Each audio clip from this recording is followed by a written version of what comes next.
Show 1000? What? This is our 1000th show? Holy crap. I didn't even know. Honest to God, when I was putting the thumbnails together, and it came to change the number at the bottom, it says EP, whatever. I'm looking and I go, holy crap, it's our 1000th show. And I didn't do anything out of the ordinary for today, so it's just another normal Jay Sheldon show.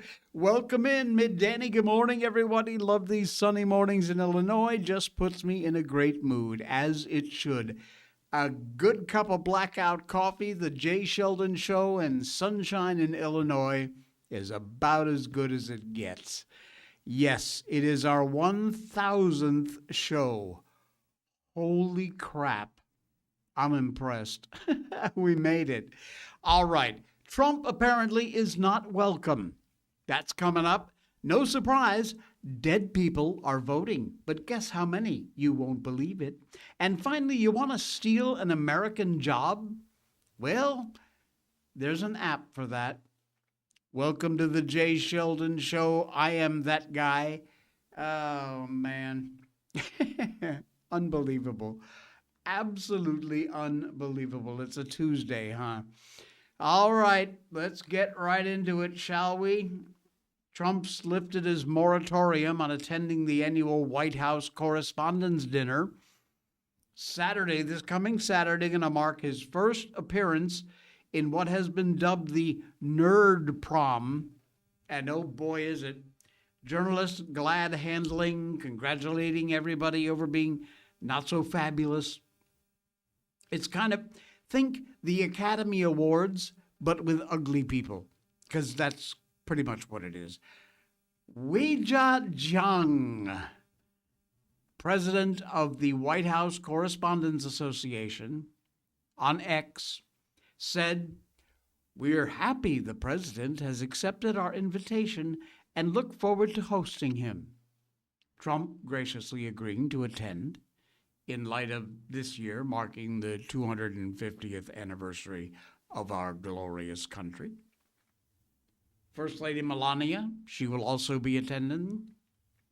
But for some journalists, apparently Trump attending is getting just a little too kumbaya, if you know what I mean. They don't want him there.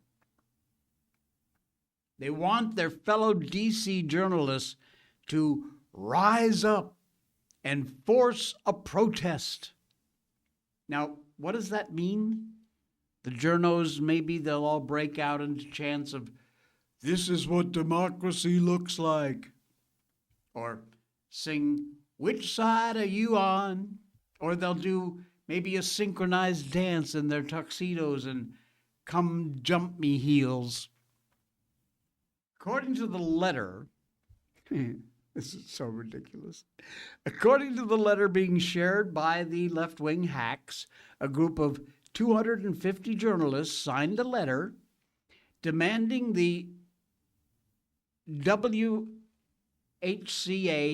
bow to their wishes. The signatories of this letter include Sam Donaldson, who? A million years ago ABC guy. Dan Rather, who I cannot even believe is still alive. And Jake Judd, among others. Here's part of the letter.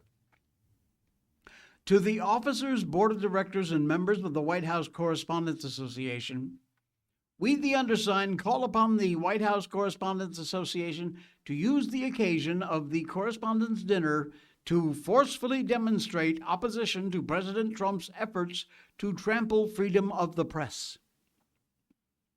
The dinner's long served as a symbol of the vital and irreplaceable role of a free press in American democracy and a celebration of the First Amendment and the journalists who uphold it. President Trump's systematic, sustained, and unprecedented attacks on the free press render his presence at such an event a profound contradiction of its purpose.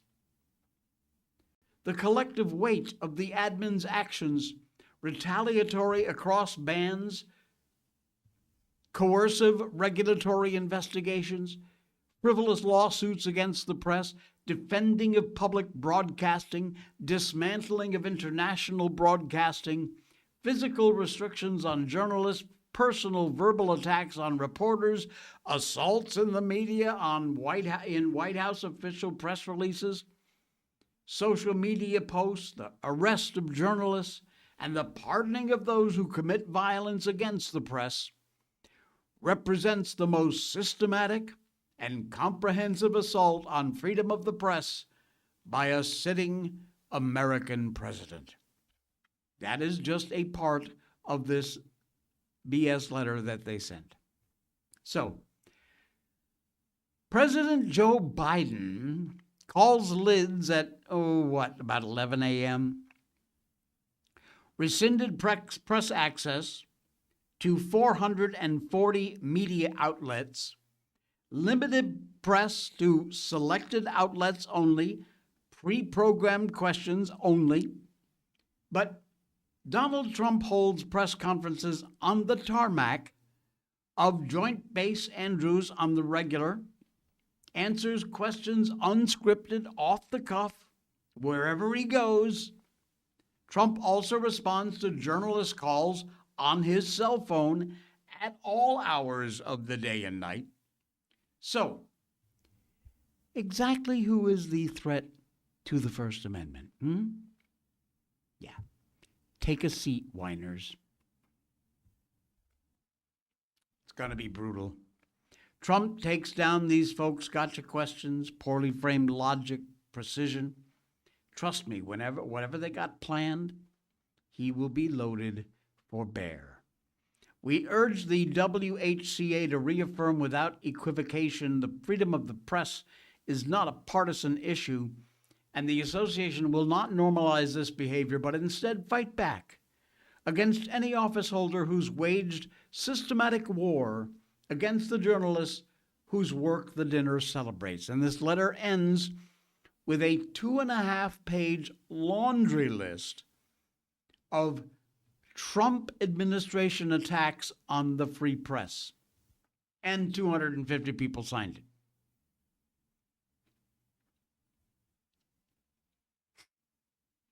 Here's what these fake journalists tank their entire argument with.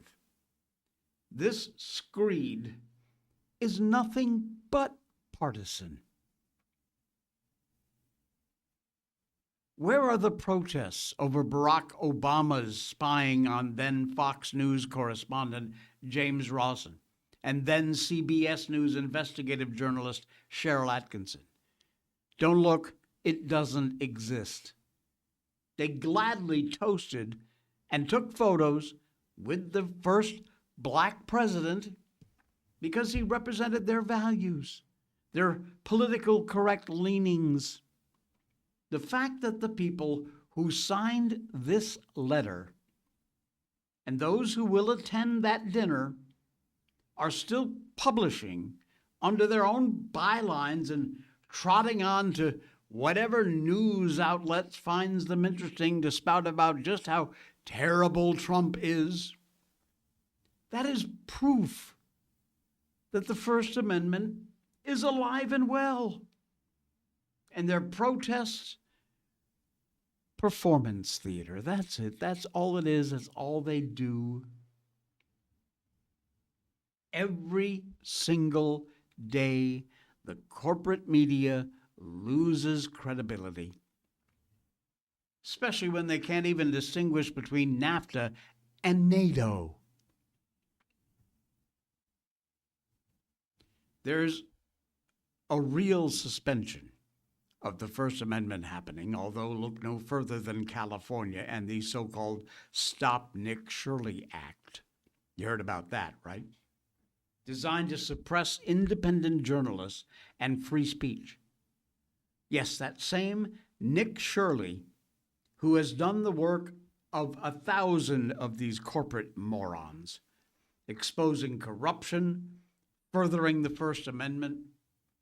But he's got to hire personal security because he's getting death threats. This bunch thinks they're targeted if their Starbucks order is wrong.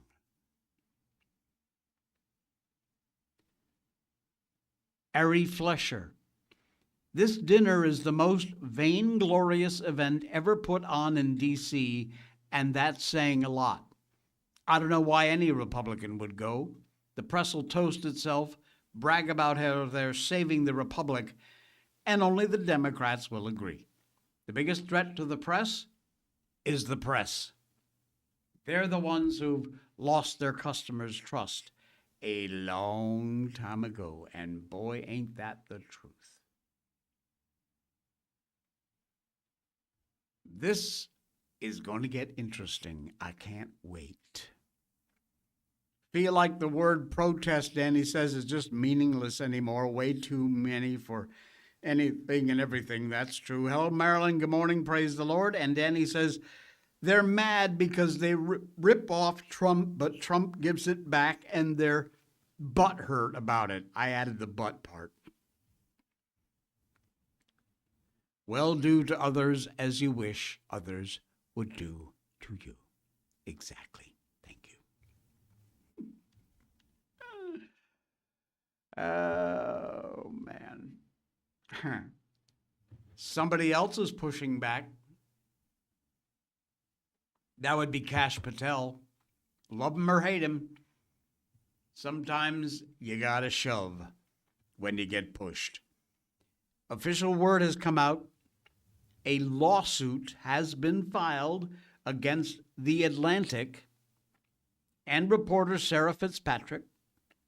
FBI Director Kash Patel has now filed the suit, delivered on his promise made over the weekend that he would do it in response to a hit piece published by The Atlantic on Friday, last Friday.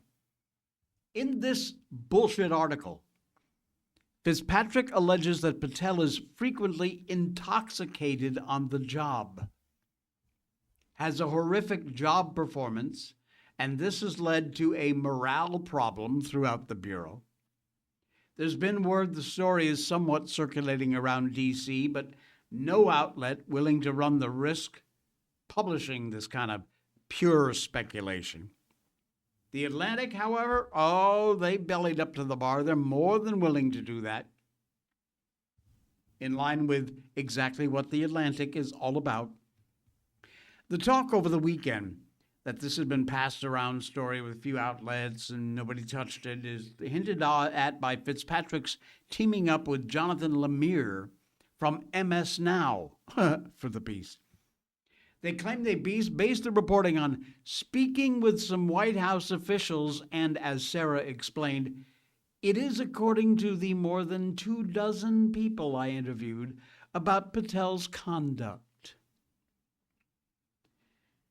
Who these people are, what their positions entail them to deliver this kind of knowledge, complete mystery. As we have become more than accustomed to, it all relies on anonymous sourcing. How convenient. And this is just the beginning of the flaws in this incredibly crap hit piece. How is it you speak to 25 people or more and not one of them has the cojones to admit to what their status is? Not one. Let's take a look at the people that Fitzpatrick and Lemire relied on for their reporting, okay? Those White House contacts, complete mystery. They are completely nameless. So too all the officials at the FBI, apparently slamming Patel's character. No names, nothing. No identification. But more than these ciphers are cited, you're hearing from former FBI figures, staffers from different agencies, hardly high-placed sounding. Political operatives about the least valid of the whole lot. Lobbyists, lobbyists, and hospitality service workers. So, bartenders, waitresses, they're a part of your sourcing? Really? Meanwhile, it was more than just Kash Patel who objected to this whole report. White House Press Secretary Caroline Leavitt, she shot these claims down, touted Patel's accomplishments. Ben Williamson from the FBI's Official Public Affairs Office, assistant to that office, Erica Knight, Patel's legal counsel, the man who worked alongside Patel during his confirmation, Clint Brown, every single one of them disputed the claims made. The difference? Every single one of them named because they were on the record when they said it.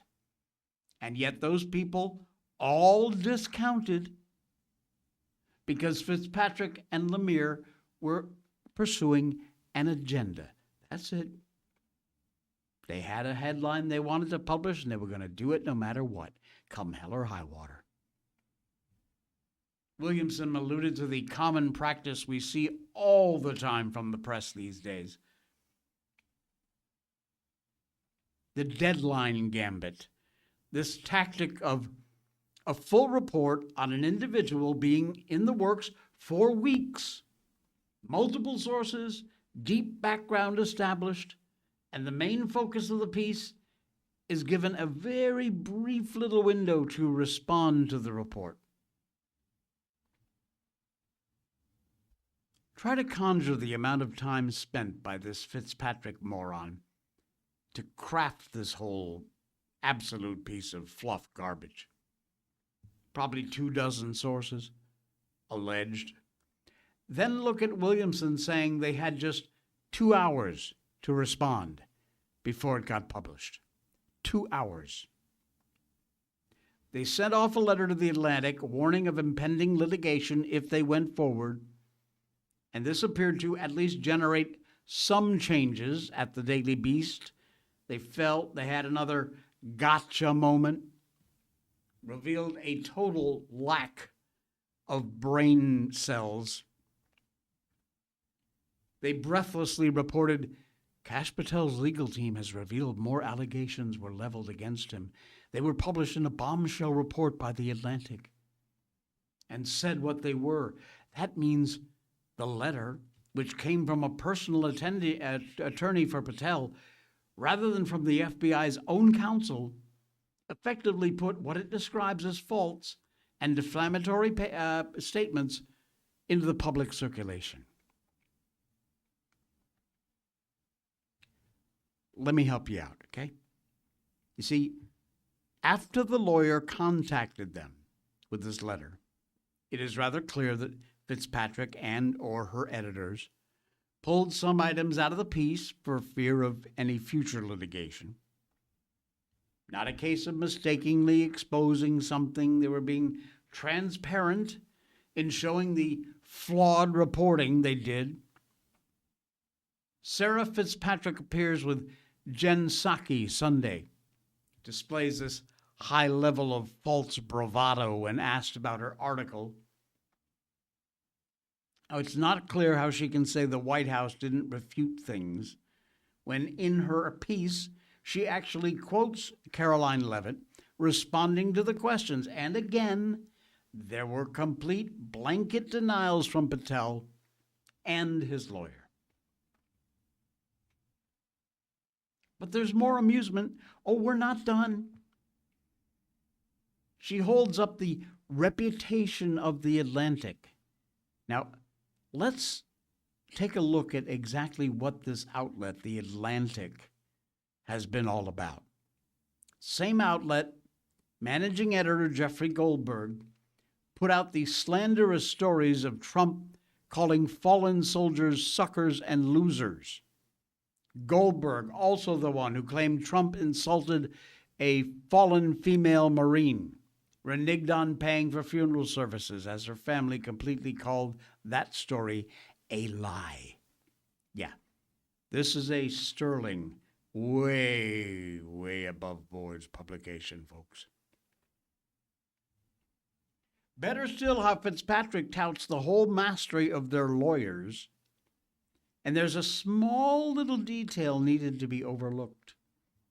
It was just last September this outlet settled a $1 million defamation case with a former writer. A clear case of guilt. That is exactly what the writer asked for in her filing, $1 million, and she got it. So, for those of you rubbing your hands in glee over what might be exposed in Discovery, not exactly a news outlet with a rock-solid reputation. Why anybody would even pick up a copy of The Atlantic or go online and read this absolute junk, crap, garbage is beyond me. Do yourself a favor. Don't even waste your time. Okay? Okay. All right. We all know that dead people vote. Come on. Dead people vote. They do it all the time. But the DOJ has been looking into this dead people voting thing a little bit. And they found out how many dead people are actually on the voter rolls. The DOJ very quietly building what could become one of the most consequential voter integrity efforts in American history. The woman running it says the results, even preliminary, are alarming. Her words. Marmeet Dillon, U.S. Assistant Attorney General for Civil Rights, sat down with Maria Bartiromo on Sunday's Fox Sunday Morning Futures and laid out exactly what her office has been finding as it works through the voter rolls. They're going state by state by state. Spoiler alert, it ain't pretty. She came on to talk about a whole bunch of different issues. Slow grind of accountability for the Russian collusion hoax, the CIA's role in manufacturing the fake Hunter Biden laptop narrative. But when this conversation with Maria turned to elections, things became genuinely jaw-dropping. On the broader accountability front, Dillon was careful but firm, says, quote, when we start these investigations, it takes time. We have to interview a lot of witnesses.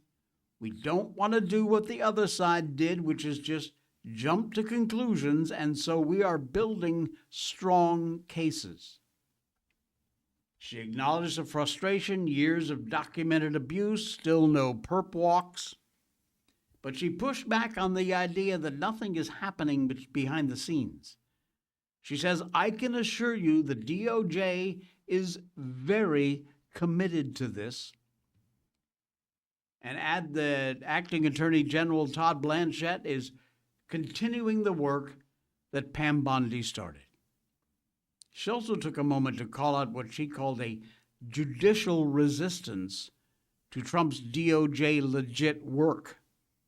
Judges, she said, particularly recently appointed ones, read Biden admin, have been doing their own form of lawfare by simply denying Trump admins valid cases in court. They just turn them down left and right.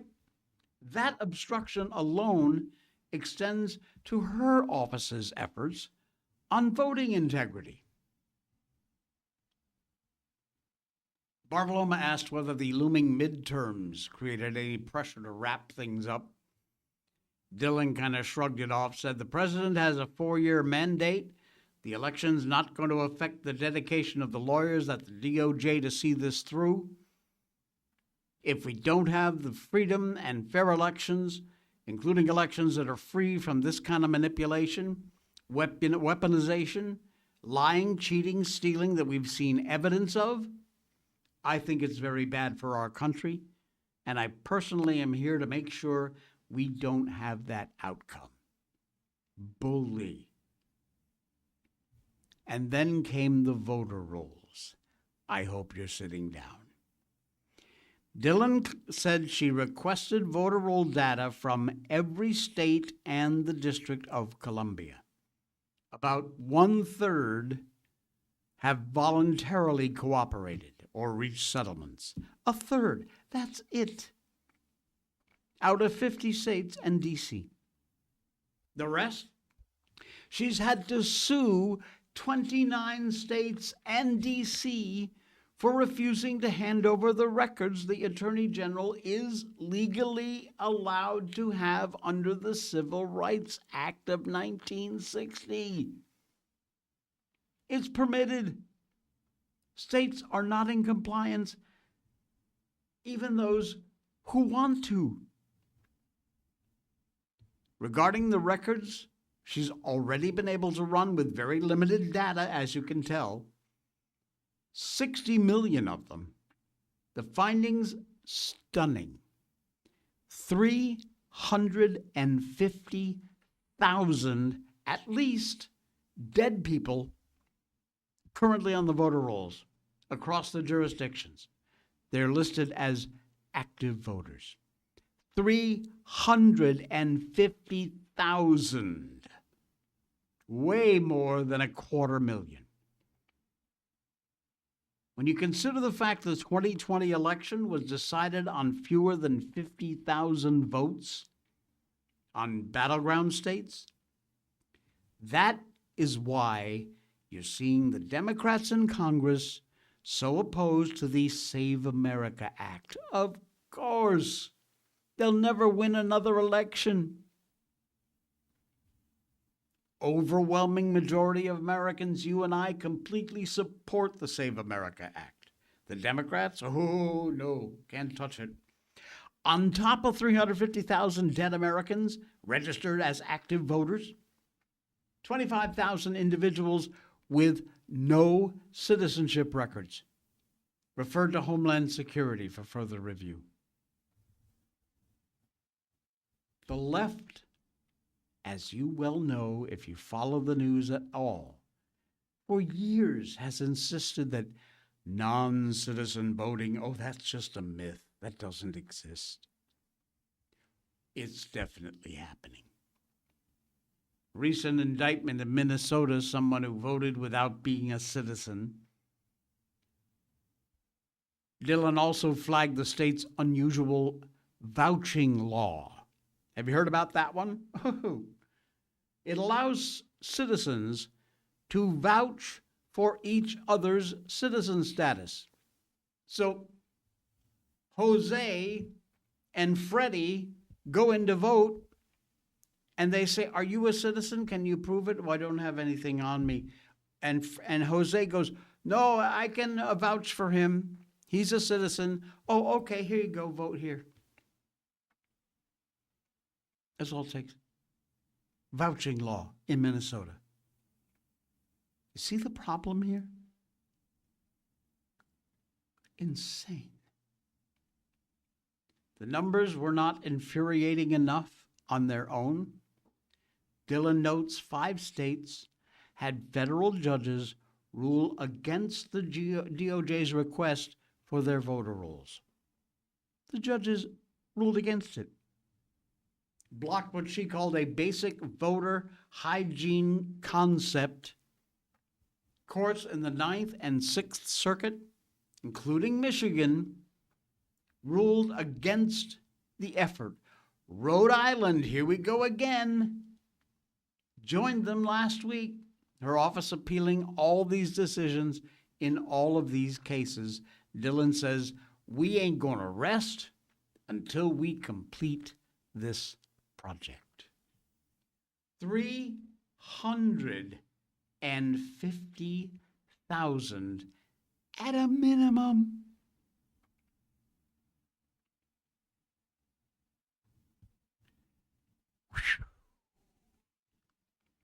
I tried to get to this story yesterday and I couldn't do it. But I'm going to do it now to make sure I get it in the show.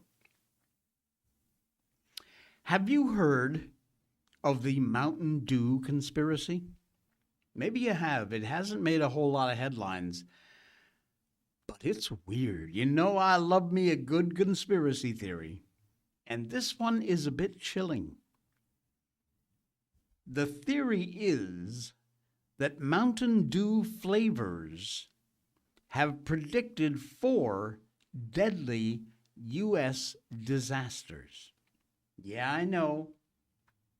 But there is this wild conspiracy out there, emerged from the depth of the internet, claiming that new Mountain Dew flavors foretold deadly disasters across the U.S. This rather unusual claim comes from a content creator called Maverick Bailey on Instagram. He is known for his rather unconventional tastes and takes. Believes major events strangely coincided with the launch of certain Mountain Dew flavors. Seems like every time they make a big push, Mountain Dew, with a new flavor, it correlates with a certain event. Now, I know, without the details, you're sitting there going, what the hell, what? Trust me, this is a weird one.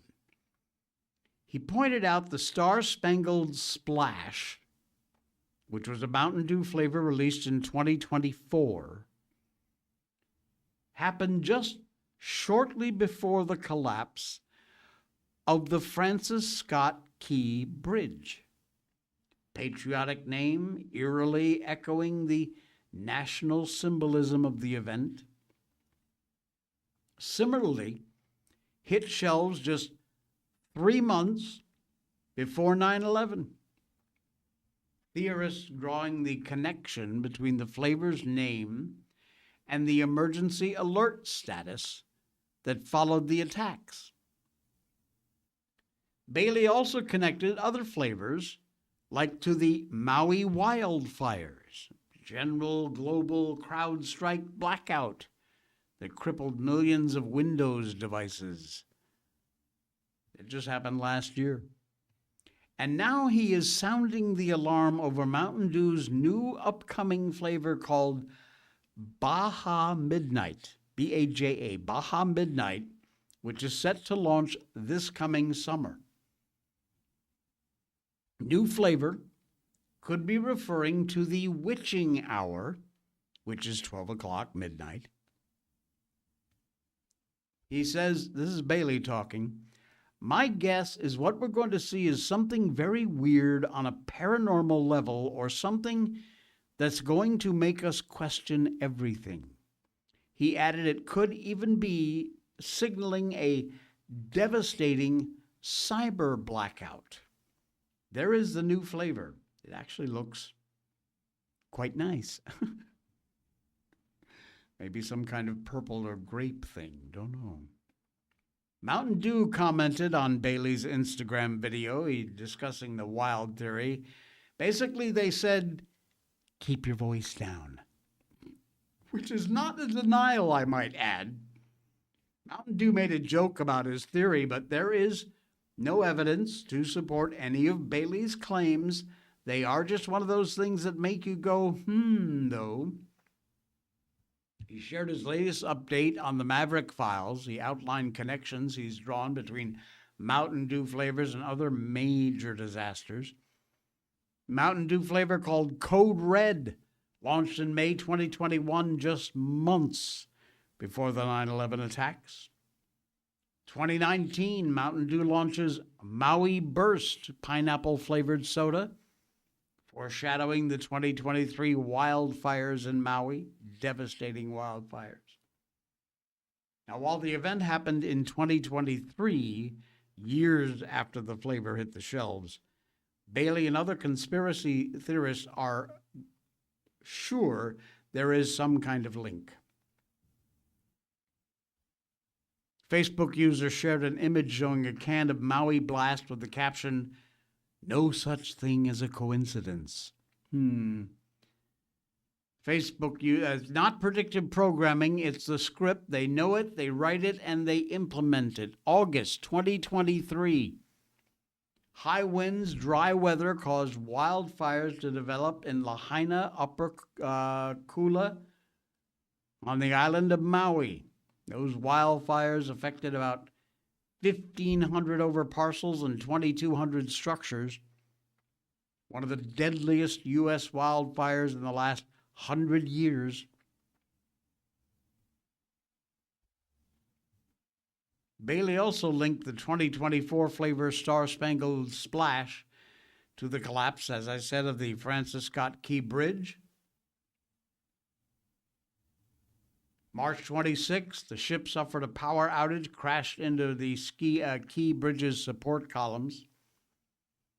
They introduced their Pitch Black in 2023 for a limited time, made it exclusive in October 2024, and Bailey believes that foretold the 2024 July CrowdStrike outage, which you'll recall has caused all kinds of IT disruptions all over the place.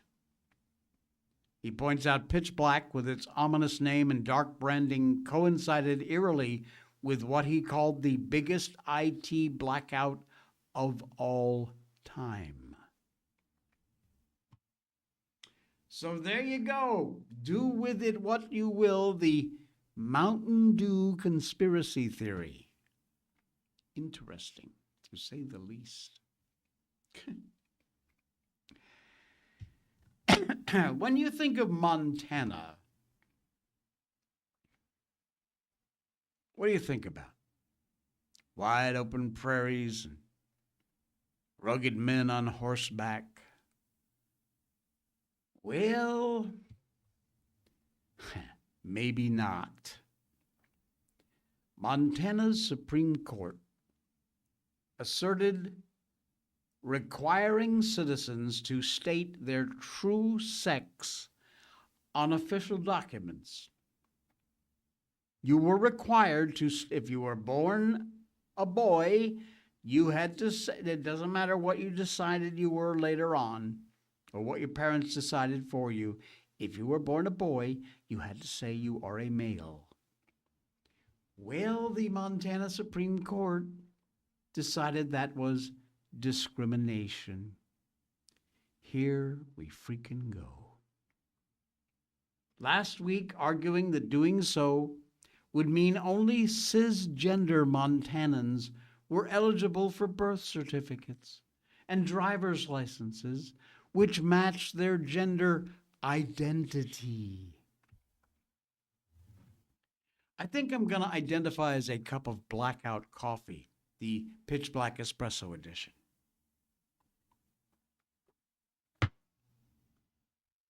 A 5-2 decision from these absolute idiot bumballs. State's High Court blocked enforcement of a law that would require documents like a birth certificate or a driver's license to display what your biological sex is, as opposed to allowing trans-identifying individuals, oh, you can just pick whatever you want. It's okay. We don't mind. Be whatever you want.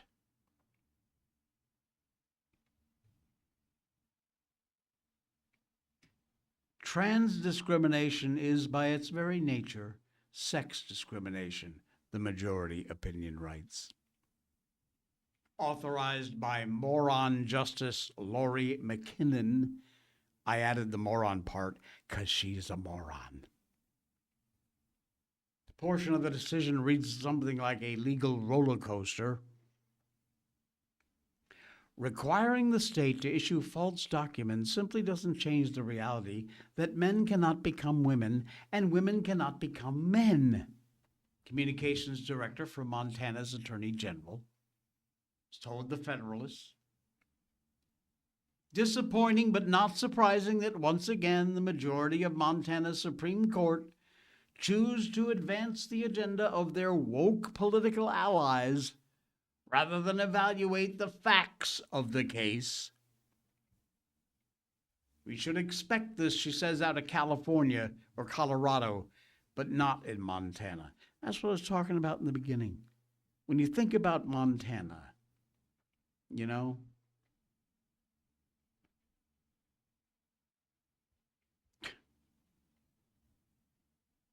Justice Rice makes the issue very clear in his dissent, states the majority opinion is true only if words are not according to their true meanings and assigned new ones, such that sex no longer means biological sex, and assign new ones such that sex no longer means biological sex based upon physical science, but rather it means your gender identity, which is something other than your birth sex.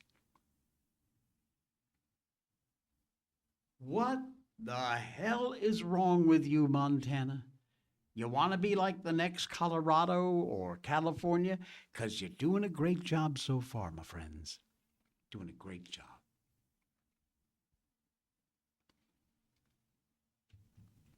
How about this one? No surprise. It's from Minneapolis. Oh, yeah. Minneapolis schools are being remodeled. You ready for how? They're going to add Muslim-specific facilities. A school district in the Minneapolis suburbs is remodeling 2 high schools to better fit student needs, by which it means adding a prayer room and a foot washing facility specifically for Muslims.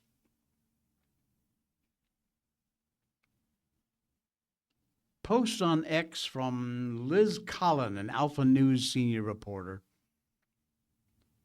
talking about plans specifically configuring prayer rooms as a part of the Park Center Senior High's remodeling and foot washes as a part of the Oseo Senior High School remodeling. Oseo schools in Minnesota have confirmed the updates and claimed they were included in the updated plans after hearing from groups on student needs. You want to see? There you go. There's the actual look. This is the plans for where they're going to put the foot washing place and the prayer room. Very nice. Very nice. The person who sent in the tip to Collins said that the prayer room is not a response to Christian or Jewish complaints or requirements, nor is the foot wash purely for hygienic reasons. It is undoubtedly for Muslim students. I'm sorry, don't we have a thing about no religions in school? I'm almost sure we do. Shall we build the Jewish faith people a little mini synagogue in the school, and the Christian people, should they get a little place they can hold a congregational meeting? How about the Satanists? Can we get them involved too? Can we build them an altar to Baal or whoever? Place they can do some sacrifices? How about that? Good idea?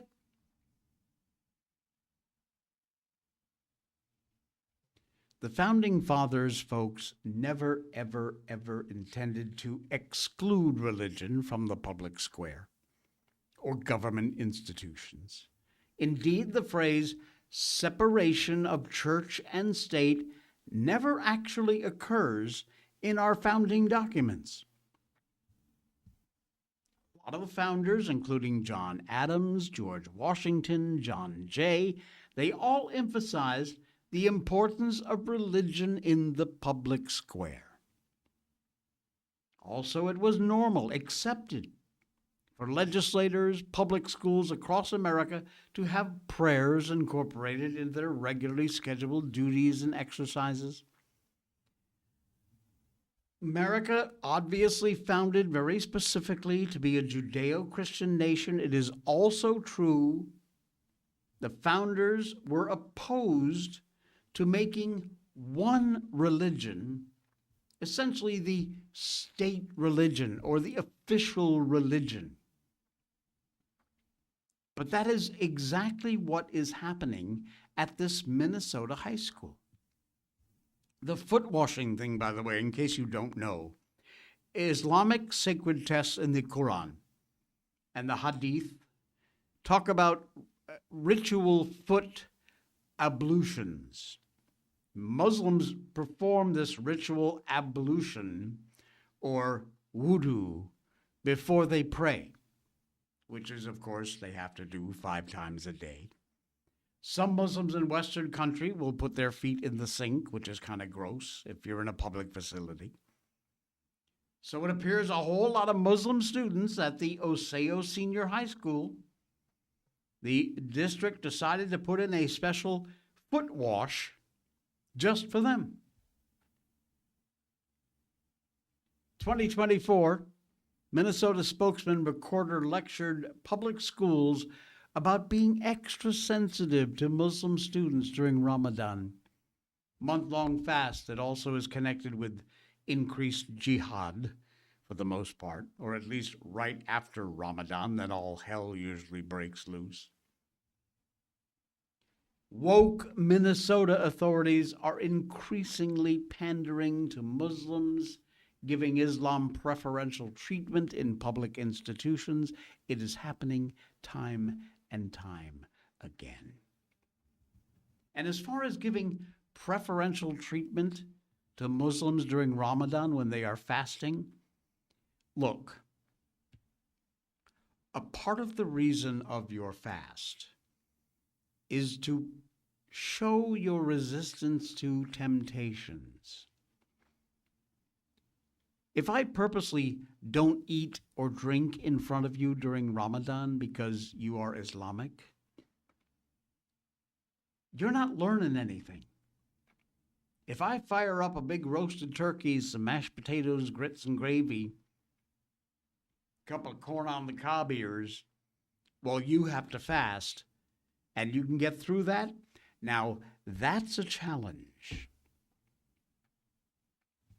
Deal with it. Hey, you want to steal an American job? Oh, seriously.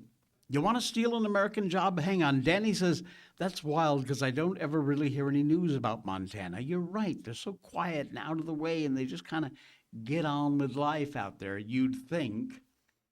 Thought that state kind of stayed out of it all. Yeah, exactly. All right. So you want to steal an American job? I got the way. It's easy.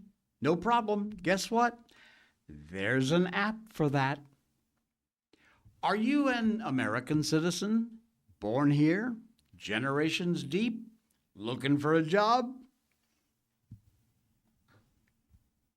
A post on X just 2 days ago said, yeah, this job board isn't for you. The job board is called Migrant Mate. Migrant Mate.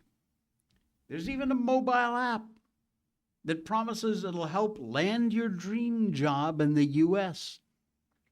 The entire selling point is to make sure employers are ready to sponsor foreign workers even before you apply for the job.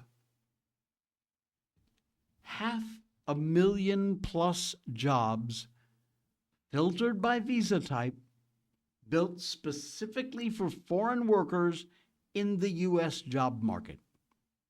Not just foreign worker job seekers. If you're an American company looking to undercut the market for American workers, Migrant Mate is a completely legal enabler.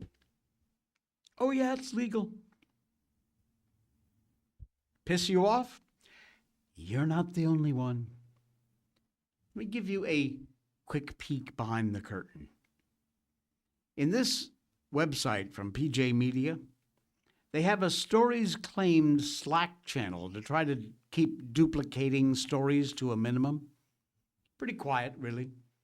You post your claim, get out, so does everybody else. It's not the place for chit-chat, sharing memes. Got other channels to do that. But as soon as this reporter claimed the Migrant Mate story, stories claimed lit up.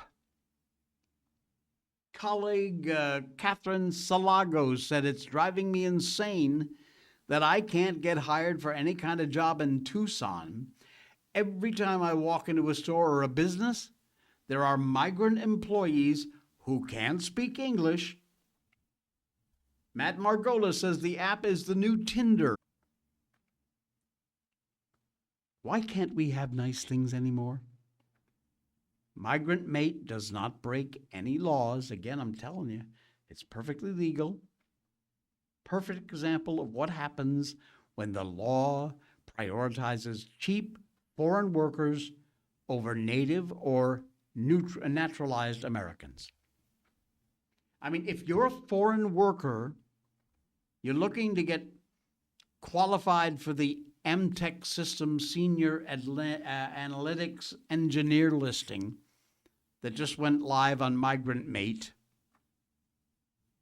you're probably not fleeing oppression. You know, you're not being opposed or oppressed by your government.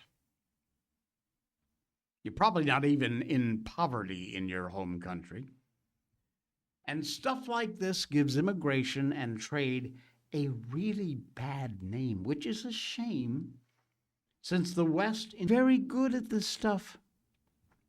Government had to go and screw it up, as all governments do. Apparently, we got our trade and immigration in while the getting was good. From arrabbiata penne with tomatoes, garlic, red chili peppers, and olive oil, to zuppo di pomodoro. This is a Tuscan soup. Almost impossible to imagine Italian food without tomatoes. But they are the New World produce that the traders did not bring to Italy until about 1500. Yes, I have a point. Stay with me. It only became a staple in the 19th century. Italian immigrants brought their New World infused dishes with them. Did you order Kung Pao chicken the last time you had Chinese food delivered? All those spicy Szechuan dishes? Those are because of Portuguese traders bringing Central and South American chili peppers to China. The Chinese fell in love with them. Chinese immigrants brought them here. In fact, all the spicy American food you love has chili peppers roots that grew from Latin America, not China. The spices that were traded were not merely east to west. The world is a tastier place for it. But we're rather sick of trading with China, because before Trump, Washington very happy to let the commies steal our intellectual property, dump their stolen goods on the markets here below market price. And now there is an app practically weaponizing Washington's broken visa system, and it is doing all that fighting against you, the American worker. It's no wonder that nativist sentiment now runs so high in America. No wonder at all.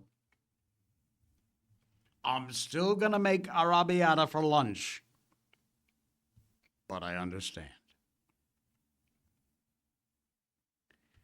One more for you, and I love this.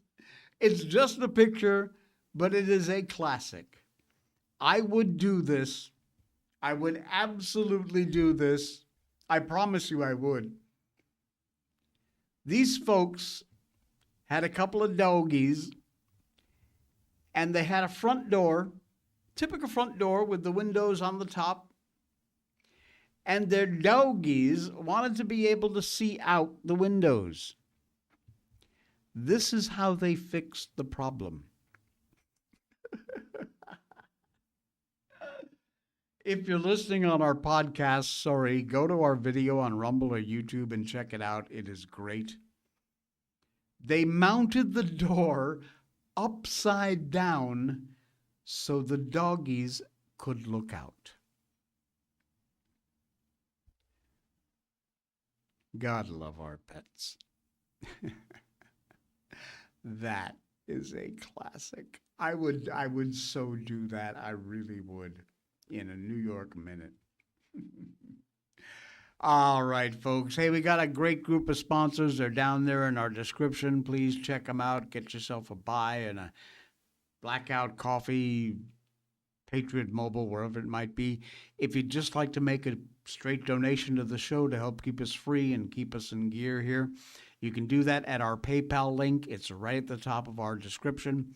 Pull that show more down and away you go. The links are there. We appreciate all that you do to help keep this show alive.